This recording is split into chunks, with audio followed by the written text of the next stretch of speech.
ঘন জঙ্গলে পরিপূর্ণ শ্মশান, দূরে দাও দাও করে জ্বলছে চিতা, পাশ দিয়ে বয়ে চলেছে নদী।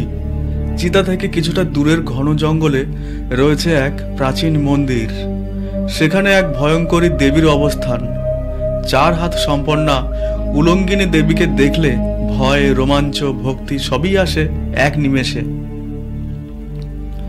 দেবীর বাম দিকের উপর এবং নিচের হাতে রয়েছে রক্তমাখা খাঁড়া মুন্ডমালা। ডান দিকের উপর এবং নিচের হাতে রয়েছে অভয় এবং বর মুদ্রা। নিচে দণ্ডায়মান শিব। সদ্য কাটা মুন্ড থেকে ঝরে পড়া রক্তপান করছে শিয়ালের দল। মাঝে মধ্যে তাদের গর্জনে শ্মশানভূমি কেঁপে উঠছে। এমন এক ভয়ঙ্করী দেবী বাংলার ঘরের মেয়ে, আরাধ্যা দেবী। এই দেবী দশমহাবিদ্যার প্রথম দেবী, রামপ্রসাদের কন্যা, রামকৃষ্ণের মা ভবতারিণী, সাধক কমলাকান্তের সাধনার ধন। তবে এই মূর্তির পেছনে রয়েছে গূঢ় রহস্য, প্রতিটি অর্থবহ। এক অর্থে এই দেবীর যে মূর্তি আমরা দেখি, পুজো করি, সেটি দেবী কালিকার বাহিক রূপ মাত্র। মা কালী উলঙ্গ কেন? প্রথমেই জানা দরকার তিনি শক্তি, প্রকৃতি। শক্তিকে ঢাকবে কোন বস্ত্র? পঞ্চভূত জুড়ে যিনি বিরাজমানা, তাকে ঢাকার সাধ্য নেই কোনো বস্ত্রের। সেই জন্য দেবী উলঙ্গিনী। দেবীর বাম হাতে খড়গটি আসলে জ্ঞান খড়গ, যেটি দিয়ে তিনি জাগতিক বন্ধন ছিন্ন করে তোলেন। বাম হাতের মুন্ডমালাটি মোক্ষের প্রতীক, চৈতন্যের প্রতীক। এবার আসি ডান হাতে। মা কালীর ডান হাতের উপরে হাতে অভয় এবং নিচের হাতে বর মুদ্রা, অর্থাৎ একদিকে তিনি নিষ্কাম ভক্ত বা সাধকদের অভয়দাত্রী, অপরদিকে সংসারী মানুষকে বরদাত্রী। গলায় মুন্ডমালা, দেখলে মনে হবে রক্তলোলুপ এই দেবী যেন রক্তপান করতে উৎসুক। আসলে সবই মায়া। দেবী কালিকার গলায় মুন্ডমালায় থাকে 50টি মুন্ড।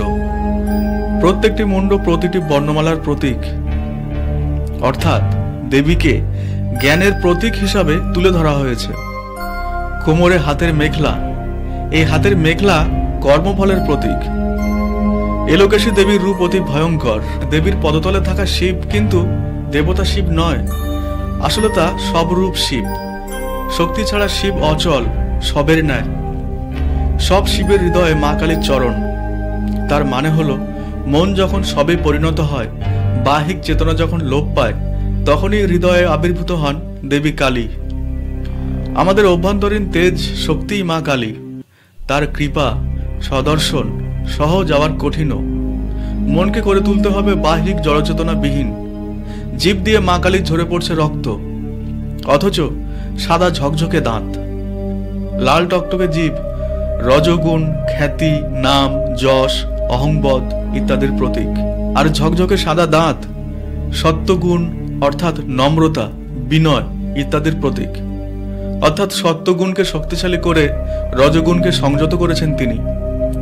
শ্মশানবাসী অর্থে কিন্তু মনকে বোঝানো হয়েছে, আর এলোকেশী অর্থে তমগুণ।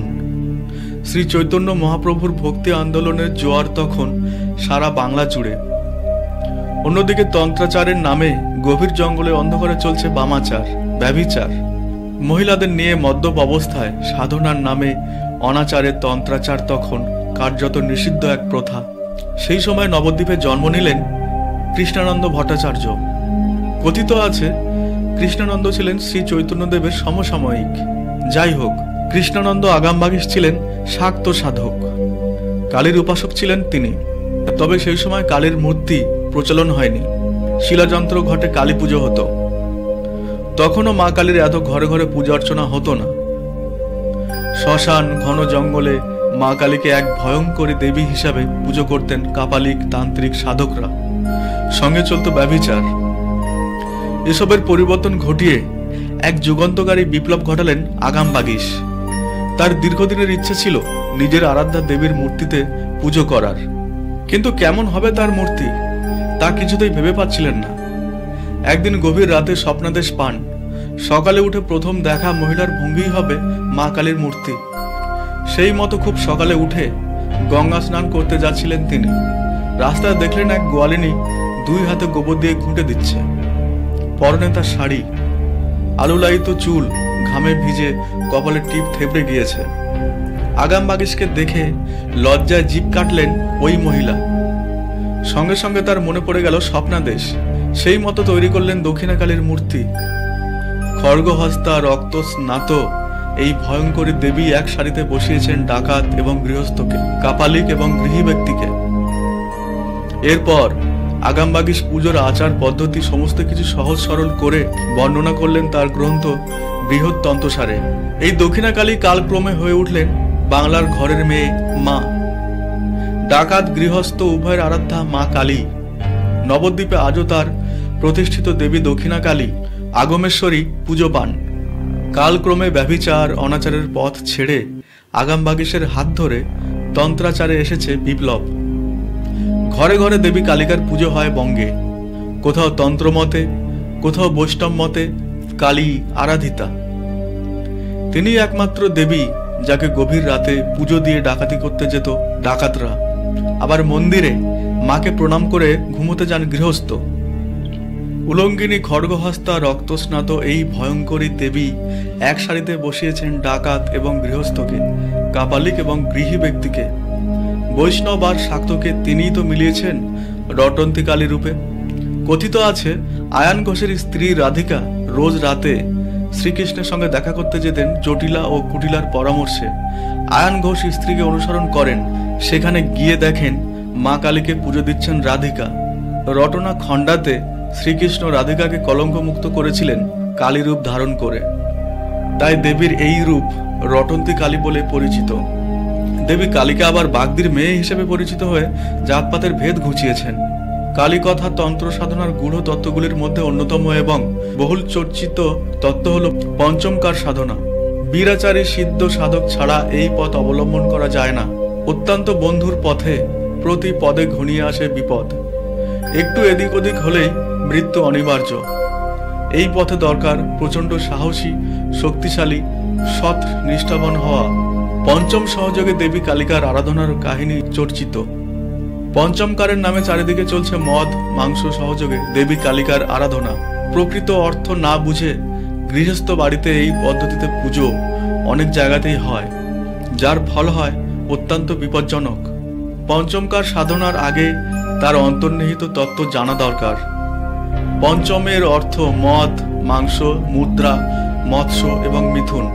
বীরাচারী শাক্ত সাধকরা নির্জন অরণ্য বা জঙ্গল, পাহাড় সংলগ্ন নির্জন জঙ্গল, নদীর তীরবর্তী জঙ্গল বা নির্জন জায়গা, শ্মশানে পঞ্চম সহযোগে সাধনা করে থাকেন। তবে এই পঞ্চম আসলে সাধনার একটি ধাপ।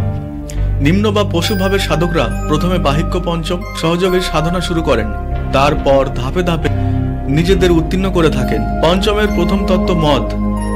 আমাদের ব্রহ্মরন্ধ্রে যে সহস্রদল কমল বা পদ্ম রয়েছে, সেখান থেকে যে সুধারস নির্গত হয় তাই সাধকের মদ। দ্বিতীয় তত্ত্বে মাংস। মাংস শব্দের অর্থ মা এবং অংশ। সাধকের মৌনতা বা বাক সংযম, নিজের জিভের উপর নিয়ন্ত্রণ, এটি তন্ত্রশাস্ত্রে মাংস সাধন বলে পরিচিত। তৃতীয় তত্ত্ব মুদ্রা। মুদ্রা অর্থ শাস্ত্রভেদে মদের চাট, তবে তন্ত্রশাস্ত্রে বর্ণিত মুদ্রা অর্থে পূর্ণ চৈতন্য জ্ঞান। রিপু নিয়ন্ত্রণ, এক কথায় সংযম বা জিতেন্দ্রীয় হওয়া। চতুর্থ তত্ত্ব মৎস্য। আমাদের দেহে দুই মৎস্য রয়েছে, ইড়া ও পিংলা। গঙ্গা ও যমুনা বলে যা বর্ণিত তন্ত্রশাস্ত্রে। এই দুই নদীতে প্রবহমান দুই মৎস্য, শ্বাস ও প্রশ্বাস, অর্থাৎ শ্বাসবায়ু নিয়ন্ত্রণ। মৎস্য সাধনের অর্থ যোগের দ্বারা নির্বাণ লাভ। পঞ্চম তত্ত্ব মিথুন। মিথুন শব্দটির আক্ষরিক অর্থ নারী ও পুরুষের মিলন। তন্ত্রশাস্ত্রে আমাদের দেহে নারী ও পুরুষ বলতে বলা হয়েছে ষট চক্র ভেদ করে মূলাধারে যে শক্তি রয়েছে তাকে সহস্রদল পদ্মে গিয়ে মিলন ঘটানো, এক কথায় পূর্ণ চৈতন্য লাভ। এটি সাধকের পরম অবস্থা। তন্ত্রশাস্ত্র অতি বিষধর সর্প। না জেনে চর্চা বা অভ্যাস সমূহ ক্ষতি ডেকে আনতে পারে। ফলে না জেনে এসব নিয়ে চর্চা থেকে দূরে থাকা ভালো। আগ্রহ থাকলে পারদর্শী পণ্ডিত বা সদ্গুরুর কাছে গিয়ে শেখা উচিত। বাজারের বই পড়ে করায়ত্ত করা নিষেধ, কারণ বাজার থেকে বই কিনে পড়ে চিকিৎসক হওয়া যায় না।